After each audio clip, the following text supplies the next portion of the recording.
नमस्कार विद्यार्थी मित्रांनो, डॉक्टर सुशील स्पॉटलाईट या आपल्या यूट्यूब चॅनलवर तुमचं सर्वांचं स्वागत आहे.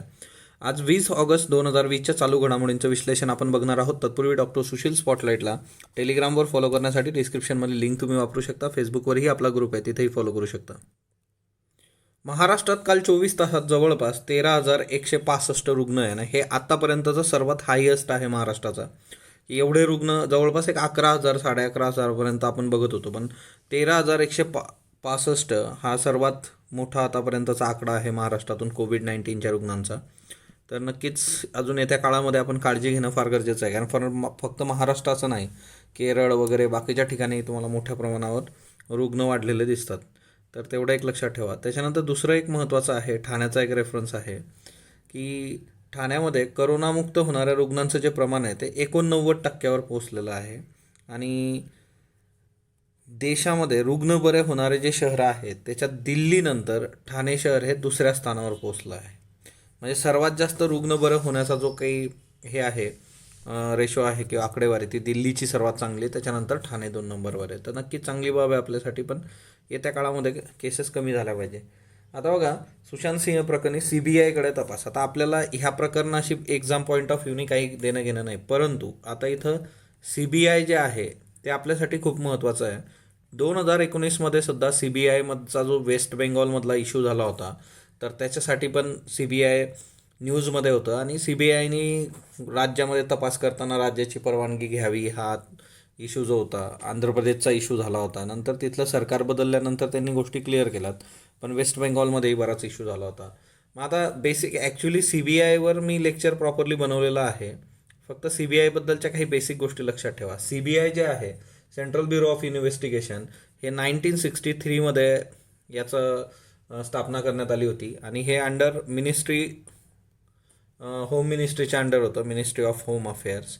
आणि दुसरं महत्त्वाचं म्हणजे की मिनिस्ट्री ऑफ होम अफेअर्सच्या अंतर्गत ही स्थापना जी झालेली होती ती एका रिझोल्युशनद्वारे झाली होती, म्हणजे याच्यासाठी कायदा वगैरे त्यावेळेस करण्यात आला नव्हता. आता जे आहे तर हे मिनिस्ट्री ऑफ होम अफेअर्सकडून मिनिस्ट्री ऑफ पर्सनल्सकडे आहे, तर ते एक मिनिस्ट्री याची लक्षात ठेवा. Okay, ministry of personal. तर त्याच्यानंतर दुसरं महत्त्वाचं जे आहे की हे अटॅच ऑफिस आहे त्याचं, है ना, होम मिनिस्ट्रीकडून आता इकडं गेलेलं आहे. आणि त्याच्यानंतर दुसरी महत्त्वाची गोष्ट की पोलीस इस्टॅब्लिशमेंट ॲक्ट जो आहे, म्हणजे किंवा स्पेशल पोलीस इस्टॅब्लिशमेंट जे 1941मध्ये आहे, तर ते मर्ज करण्यात आलेलं आहे CBI बरोबर. CBIची स्थापना, त्याचा जो बेसिक उद्देश होता किंवा त्याच्या मागे जे आहे की CBI मोठ्या प्रमाणात करप्शनसाठीच्या केसेस आधी बघायचं, नंतर अशाही केसेस ते बघायला लागलेत. आणि दुसरी महत्त्वाची गोष्ट जी आहे की संथानम नावाची कमिटी होती बघा, संथानम कमिटी. ही संथानम कमिटी 1962 ते 64 असा हा कालावधी आहे आणि यांनी सजेस्ट केलं होतं आणि त्याच्यामधूनच ह्या गोष्टी झालेल्या आहेत की CBI अस्तित्वात आलेलं आहे. दुसरी महत्त्वाची गोष्ट CBIबद्दल लक्षात ठेवा, ती म्हणजे काय की CBIच्या बाबतीमध्ये CBI ही नॉन स्टॅट्युटरी बॉडी आहे. बघा, कुणीतरी कमेंट केली होती स्टॅट्युटरी नॉन स्टॅट्युटरी काय असतं. म्हणजे नॉन स्टॅट्युटरी जे प्रकरण असतं की जी गोष्ट कसल्याही कायद्याशिवाय अस्तित्वात आलेली आहे त्याला नॉन स्टॅट्युटरी म्हटलं जातं. कॉन्स्टिट्युशनल किंवा नॉन कॉन्स्टिट्युशनल. नॉन कॉन्स्टिट्युशनल म्हणजे काय की ज्याच्यासाठी कुठलं कलम आपल्या संविधानात नाही किंवा संविधानामध्ये टिपिकली ती गोष्ट सांगितलेली नाही, त्याला नॉन कॉन्स्टिट्युशनल म्हणतात. आणि जे संविधानात आहे ते कॉन्स्टिट्युशनल आहे. तर बेसिकली तुम्हाला CBIसाठी कुठली कलमं वगैरे किंवा CBI संविधानात सांगितलेलं नाही, नॉन कॉन्स्टिट्युशनल बॉडी आहे, नॉन स्टॅट्युटरी बॉडी आहे.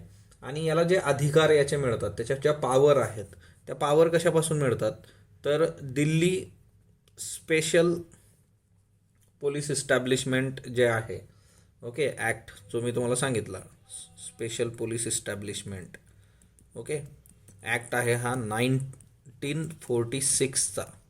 या ॲक्टद्वारे ज्या काही पॉवर्स आहेत त्या पॉवर्स सगळ्या CBIला मिळतात, तर ते एक लक्षात ठेवा. आणि सेंट्रल गव्हर्नमेंटची मेन इन्व्हेस्टिगेशन एजन्सी आहे ही, तर ते एक लक्षात ठेवा. आता याच्यामध्ये एक महत्त्वाची बाब जी आहे की ॲक्च्युली CBI इन्व्हेस्टमेंट काय करतं की करप्शन हे मेजर आहे, इकॉनॉमिक ऑफेन्स आहेत त्याच्यावर मेजर काम CBI करतं. परंतु सिरियस ऑर्गनाइज क्राईम जर असेल अदर दॅन टेररिझम, हे एक लक्षात ठेवा. इथं स्टार मार्क करतो, अदर दॅन टेररिझम. ओके, म्हणजे टेररिझम सोडून बाकीचे जे सिरियस ऑर्गनाइज क्राईम आहे त्याचा तपास सीबीआय करतं. टेररिझमचा कोण करतं तर त्याचं लेक्चर मी त्या दिवशी एक घेतलेलं आहे बघा. National investigation agency, NIA. National investigation एजन्सीची स्थापना जी झालेली आहे ती 2009मध्ये आपण बघतो. 2008चा जो हल्ला होता त्याच्यानंतर 26/11. ओके, तर ह्या सगळ्या गोष्टी जरा नीट लक्षात ठेवा सीबीआयच्या बद्दल. आणि सीबीआयचं एक बेसिक लेक्चर आपण ऑलरेडी केलेलं आहे. याच्यातही कोर्टाने फार क्लिअर केलेलं आहे. कोर्टाने सांगितलेलं आहे की बाबा बिहार पोलिसांचा FIR ओके आहे. महाराष्ट्र पोलिसांवर पण कोर्टाने काही हे नाही केलेलं. पण एक गोष्ट आहे की वाद आणि त्या सगळ्या गोष्टी नकोत आणि तिच्यामधून मग व्हावं सगळं. APMC काय आहे? APMC म्हणजे काय? Agriculture produce market committee. आता ॲग्रिकल्चर प्रोड्यूस मार्केट कमिटी खूप न्यूजमध्ये आहे आणि याच्यासाठी गव्हर्नमेंटने काय केलेलं आहे, काही नियम बनवलेले आहेत. म्हणजे त्यात चेंजेस, ऑर्डिनन्स काढला होता गव्हर्नमेंटनी 5 जून रोजी. तो ऑर्डिनन्स काय होता की जे शेतकरी आहे त्यांच्यावर कसलेही चार्जेस नसतील, की त्यांना जर म्हणजे हिच्यामध्ये विकायचं असेल की APMC किंवा त्याच्या बाहेर, तर चार्जेस त्यांना लागणार नाहीत. आणि 1 इंडिया 1 ॲग्रिकल्चर मार्केट अशी ही स्ट्रॅटेजी आहे. पण त्यातल्या त्यात दुसरा महत्त्वाचा मुद्दा होता की जे व्यापारी आहेत त्यांना 1% मार्केट फीज गव्हर्नमेंट म्हटलं होतं. परंतु तशी अमेंडमेंट महाराष्ट्राने केलेली नाही APMCमध्ये आणि त्याच्यामुळे याच्यासाठी 25 तारखेला त्यांनी संप पुकारलेला आहे. ओके, एवढं एक आहे की बेसिक जे आहे इकॉनॉमीचं बुक आपलं, तिच्यातून तुम्ही APMC वाचणं गरजेचं आहे. म्हणजे जे कृषी उत्पन्न बाजार समिती असते बघा आपल्याकडे गावा, है ना ग्रामीण याच्यातल्या लोकांना प्रॉपर माहीत असेल कृषी उत्पन्न बाजार समिती, ते हेच आहे APMC. ओके, तर ते एक थोडं लक्षात ठेवा. त्याच्यानंतर दुसरं महत्त्वाचं म्हणजे बघा की ग्लोव्ज जे असतात हातात घालायचे, तर ते बायो वेस्ट जे आहे आता ते फेकून दिले पाहिजे यूज केल्यानंतर. परंतु नवी मुंबईमधली अशी एक युनिट होतं, त्यांनी काय केलं, जवळपास 4 लाख टन यूज्ड ग्लोव्ज म्हणजे वापरलेले आहेत ऑलरेडी, ते धुवून ती लोक परत वॉश करून ड्राय करून परत पॅक करत होती विक्रीसाठी. म्हणजे बऱ्याचदा ह्या गोष्टी होतात आणि आपण लक्षात ठेवलं पाहिजे की कुठली गोष्ट आपण ज्यावेळेस खरेदी करतो तर ती गोष्ट आपण कुठून घेतोय, काय घेतोय आणि त्याची जी ऑथेंटिसिटी जी आहे. आणि त्यातल्या त्यात ज्यावेळेस बायोमेडिकल वेस्टचा विचार येतो तर अशा गोष्टी होणं अपेक्षित नाही आहे. पण ह्या गोष्टी खूप सर्रास आपल्याकडे होतात. म्हणजे सिंपल गोष्ट असते की बिस्लेरीची बॉटल असते बघा, बिस्लेरीची बॉटल आहे, डिस्टिल वॉटरची बिस्लेरी बॉटल, तर ती लोक पाणी पितात आणि तशीच फेकून देतात. तर त्या बॉटल जमा करून परत त्याच्यात पाणी भरलं जातं. अशा पद्धतीने पण काम चालतं. म्हणजे असं तुम्हाला वेगवेगळ्या क्षेत्रात सापडेल. पण ह्या अशा गोष्टी आहेत, त्याच्यावर आता कारवाई झालेली आहे. पण एकंदरच कोविड-19च्या काळात अशा गोष्टी होत आहेत. त्याच्यानंतर आता लॉकडाऊनमध्ये जवळपास 9.2 लाख महिलांना ॲबॉर्शन सर्व्हिसेस मिळालेल्या नाही आहेत, किंवा एकंदरीतच त्यांना हेल्थ इश्यूज जे काही होते, रिप्रोडक्टिव्ह हेल्थ, त्यासंबंधी कसलीही मदत त्यांना मिळालेली नाही आहे. त्याचा इश्यू काय आहे ना की एकंदर म्हणजे हा जो सगळा काळ होता की जानेवारी ते जून, ओके, आणि या काळामध्ये ते कोविड-19 आणि त्या सगळ्या गोष्टी ज्या आहेत, तर तिच्यामध्ये मोठ्या प्रमाणावर म्हणजे ॲक्च्युली तसं बघायला गेलं तर आपल्या इथं जी काही यंत्रणा होती लॉकडाऊन वगैरे ते मार्चमध्ये झालेलं आहे. पण सुरुवात ज्या होत्या त्या सगळ्या गोष्टी त्या पद्धतीने व्हायला सुरुवात झाली होती आणि जवळपास महिलांना ज्या काही सेक्सुअल रिप्रोडक्टिव्ह हेल्थ सर्व्हिसेस आहेत त्या मिळालेल्या नाही आहेत. आणि ही आपण बाब आधीही डिस्कस केली होती की एकंदरीतच याच्यामुळे काय झालेलं आहे, 10 लाख अनसेफ अबॉर्शन्स आहेत आणि ही खूप काही चांगली बाब नाही आहे. म्हणजे एकंदरीतच येत्या काळात आपल्याला ह्या गोष्टीचं भान ठेवायचं आहे की in case of health services की कसल्याही पद्धतीमध्ये की महिलांच्या बाबतीत या सर्व्हिसेस कॉम्प्रोमाइज होता कामा नये.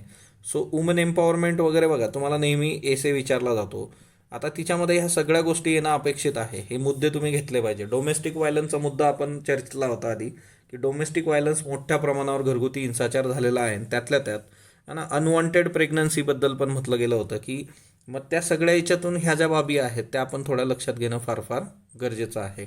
आता एक हा सर्वे आहे आणि हे आधी आपण बघितलं होतं की आपली जी यंत्रणा आहे ती अपुरी पडली आहे, हे आपल्याला मान्य करावं लागेल.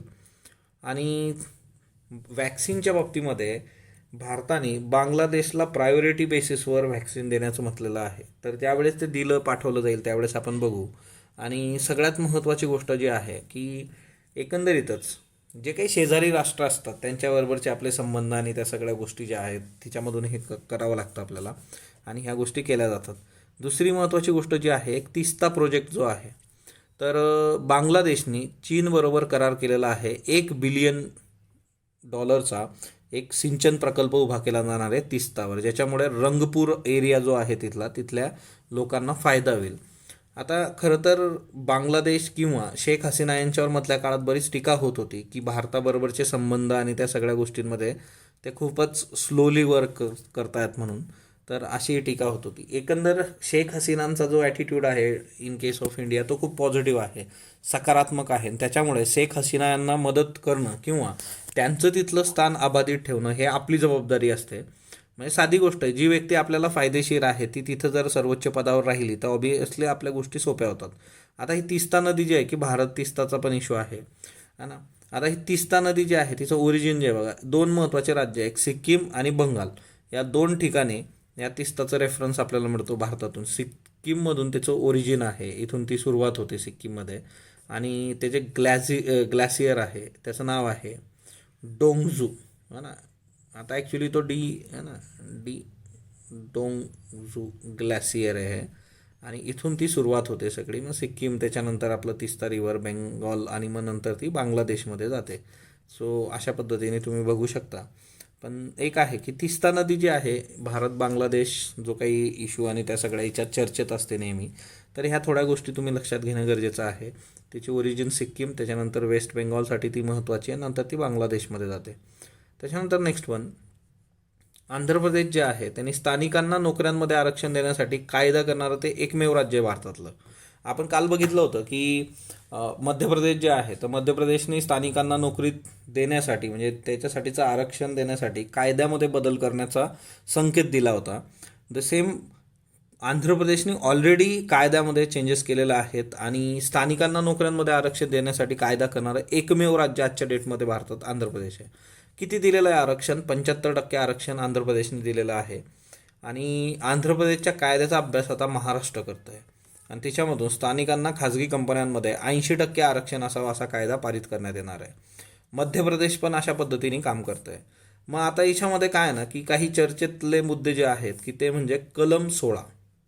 आता कलम 16 काय सांगतं की याच्यामध्ये रेस असेल, बर्थ असेल, ते सगळ्या याच्यावरून, सेक्स असेल तर किंवा जन्माचं ठिकाण, याच्यावरून नागरिकांमध्ये भेदभाव होणार नाही. मग आता इथं जो मुद्दा आहे तर जन्माचे ठिकाण याच्यावरून मग नागरिकांमध्ये भेदभाव केला जातोय का, हा डिबेट एक समोर आलेला आहे की ज्यावेळेस तुम्ही फक्त स्थानिकांसाठी काम करता, भूमिपुत्र नावाची जी काही कन्सेप्ट आहे त्या केसमध्ये, तर स्थानिकांसाठी जर काम करायचं झालं तर मग भारताच्या बाबतीमध्ये एकंदरच है ना कलम 16चं उल्लंघन होतं आहे का. मग तिच्यामध्ये पण असतं की जन्माचं ठिकाण किंवा अधिवास दाखला, मग असले प्रकार तिच्यात आहेत.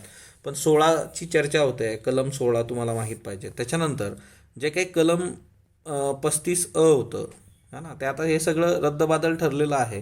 कारण 370चाच तो एक भाग होता आणि त्याच्यामुळे कलम 35 जे आहे जम्मू काश्मीरमधलं, तेही आता चेंज झालेलं आहे. म्हणजे तिच्यातल्या ज्या काही गोष्टी होत्या की तरतूद जी होती की फक्त नागरिकांसाठी तिथल्या म्हणजे तिथं दिलं जायचं, सिटिझनशिपचे सर्टिफिकेट वाटले जायचे जम्मू काश्मीरमध्ये आणि त्याच लोकांना गव्हर्नमेंट स्कीम असतील, जॉब असतील गव्हर्नमेंटचे, तर तिच्यामध्ये प्रेफरन्स दिला जायचा. मग असे कायदेसुद्धा आहेत, मग याला एक्सेप्शन आणि त्या सगळ्या. तर त्याच्यामुळे हे जे स्थानिकांच्या नोकऱ्या आहेत त्याच्यासाठी ही गोष्ट आजच्या डेटमध्ये, आता 35चा तर एवढा रेफरन्स नाही काय, पण कलम 16 लक्षात ठेवा. त्याच्यानंतर नेक्स्ट वन, राष्ट्रीय भरती संस्था किंवा नॅशनल रिक्रुटमेंट एजन्सी स्थापन करण्यात येणार आहे.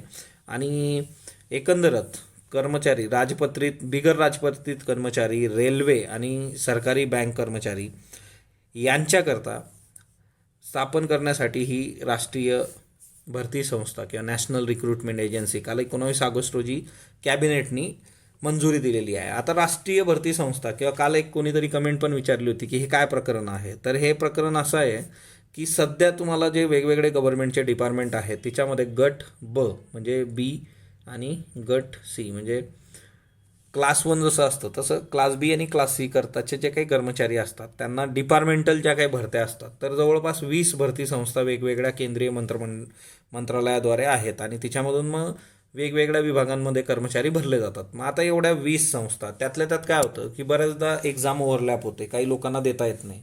मग याच्याकरता किंवा एखादा तुम्ही विचार करा, एखादा ग्रामीण तरुण किंवा तरुणी आहे तर ती एवढे 20 परीक्षा वेगवेगळ्या देऊ शकते का? तिला किती सहकार्य मिळणार आहे? मग या सगळ्या गोष्टींचा विचार जर करता तर एक गुड गव्हर्नन्स म्हणून एकच एजन्सी, तिच्यामध्ये आता पहा तुम्ही जर आकडेवारी बघितली तर गट ब गट क अराजपत्रित पद याच्यासाठी दरवर्षी 1.25 लाख पदं असतात आपल्याकडे आणि ज्याच्यासाठी उमेदवार असतात जवळपास 2.5 कोटी उमेदवार. आता प्रत्येकाची परीक्षा वेगळी होत राहील, सगळे लोक अप्लाय करत राहतील, तर हे थोडं कॉम्प्लिकेटेड आहे आणि त्याच्यामुळे आता याची प्रक्रिया अशी असणार आहे की 10वी-12वी उत्तीर्ण झालेल्या उमेदवारांना एक सामायिक पात्रता परीक्षा देता येईल. एकच कॉमन परीक्षा असणार आणि ती द्यायची, तिच्यात ऑनलाईन असणार, ती गुण लगेच तुमचे जाहीर केले जातील. आता ही परीक्षा 12 भाषांमध्ये घेतली जाणार आहे. ओके, म्हणजे आता सुरुवातीला तरी 12 भाषा आहेत, येत्या काळात वाटलं त्यांनी वाढवल्या तर गोष्ट वेगळी आहे. गुणवत्ता यादी जी आहे ती 3 वर्षांसाठी ग्राह्य धरली जाईल. म्हणजे तुमची जी मेरिट लिस्ट आहे तिची व्हॅलिडिटी 3 वर्ष आहे. तुम्हाला तुमचे गुण सुधारायचे असले तर पुन्हा परीक्षा देता येऊ शकते. म्हणजे की बाबा गुणवत्ता यादी 3 वर्षांसाठी आहे, मग कुठं रिक्रुटमेंट असली किंवा काही असेल तर त्या ठिकाणी मग त्या व्यक्तीला ते 3 वर्षासाठी तुम्ही ग्राह्य असतात. पात्रता परीक्षेतून निवड झालेले जे काही उमेदवार असतील मग त्यांना दुसरी जी फेरी असेल त्यांची, तिच्यात त्या त्या विभागासाठी परीक्षा द्यावी लागेल आणि त्यातून उमेदवारांच्या भरतीसाठी त्यांची अंतिम निवड होणार. म्हणजे पहिली एक्झाम कॉमन आहे आणि त्याच्यानंतर मग ज्या ज्या डिपार्टमेंटला तुम्हाला जायचं तिथून त्या त्या डिपार्टमेंटची वेगळी परीक्षा होणार आणि तिच्यातून मग अंतिम भरती होईल. आता सगळ्यात महत्त्वाची गोष्ट की याच्यामध्ये केंद्रीय फक्त भरती करायची असं नाही, तर राज्यातल्या रिक्रुटमेंट्स असतील किंवा सार्वजनिक उपक्रम किंवा खाजगी क्षेत्रातली भरती पण तुम्ही याच्यातून करू शकता. पात्रता परीक्षेचा जर विचार केला तर प्रत्येक जिल्ह्यात एक परीक्षा केंद्र इथं आहे. किमान 1000 केंद्र आपल्याला स्थापन करायची आहेत आणि प्रत्येक जिल्ह्यात एक असा एक किमान आपला अजेंडा आहे. ग्रामीण तरुण, अपंग, महिलांना याचा लाभ मिळणं, ग्रामीण याच्यावर जरा जास्त फोकस यांचा आहे. रेल्वे भरती board, staff selection commission, banking याच्यासाठी ही परीक्षा राबवली जाणार. डॉक्टर म अ मेहेंदळे वय वर्ष 102 प्राच्यविद्या संशोधक होते आणि त्यांचे पुस्तकं किंवा लेखन जे आहे ते आपण बघूयात. तिच्यामध्ये काय आहे की प्राकृतिक शिलालेखांचं ऐतिहासिक व्याकरण, अशोकाचे भारतातील शिलालेख. बघा आता अशोकाच्या शिलालेखाचा इथं ज्यावेळेस उल्लेख येतोय चर्चेमध्ये आहे आणि मेहेंदळेंचं काम फार जोरात आहे, मेहेंदळे सरांचं, तर ते तुम्ही अशोक लगेच वाचला पाहिजे. प्राचीन भारत समाज आणि संस्कृती पुस्तक आहे त्यांचं. महाभारताची चिकित्सक संपादित आवृत्तीसुद्धा त्यांनी काढलेली आहे भांडारकर प्राच्यविद्या संशोधन केंद्रासाठी. सत्यमेव जयते आहे ना, बरंच न्यूजमध्ये बघा सत्यमेव जयते कालपासून. तर हे सत्यमेव जयते भारताचं ब्रीदवाक्य आणि मंडूक उपनिषदातलं सत्यमेव जयते नानृतम यातील संदर्भासह बदलणारा अर्थ त्यांनी दाखवून दिलेला आहे. म्हणजे आपल्याला हा UPSC प्रिलिम्समध्ये विचारलेला प्रश्न आहे बघा, सिंपल प्रश्न आहे. म्हणजे कुठली बीट कुठं तुम्हाला हेल्प करणार आहे हे सांगता नाही येत. आता यांनी मंडूक उपनिषदात काय आहे, सत्यमेव जयते नानृतम आणि आपण घेतलेलं सत्यमेव जयते याच्यात अर्थांचा डिफरन्स समजून सांगितलेला आहे ना. तो काय आहे, कसं आहे, त्याच्याशी आपल्याला घेणं नाही. आपल्यासाठी सिंपल इतकी गोष्ट आहे की हे कुठून आलं आहे, मंडूक उपनिषदातून आलं आहे, दॅट्स इट. साहित्य अकादमीचा भाषा सन्मान 2017 पुरस्कार त्यांना मिळालेला आहे. एशियाटिक सोसायटी जी आहे मुंबईची, त्याचं सदस्यत्व पण त्यांना होतं. आणि एशियाटिक सोसायटीची स्थापना कुणी केली मला सांगा बरं कमेंट बॉक्समध्ये.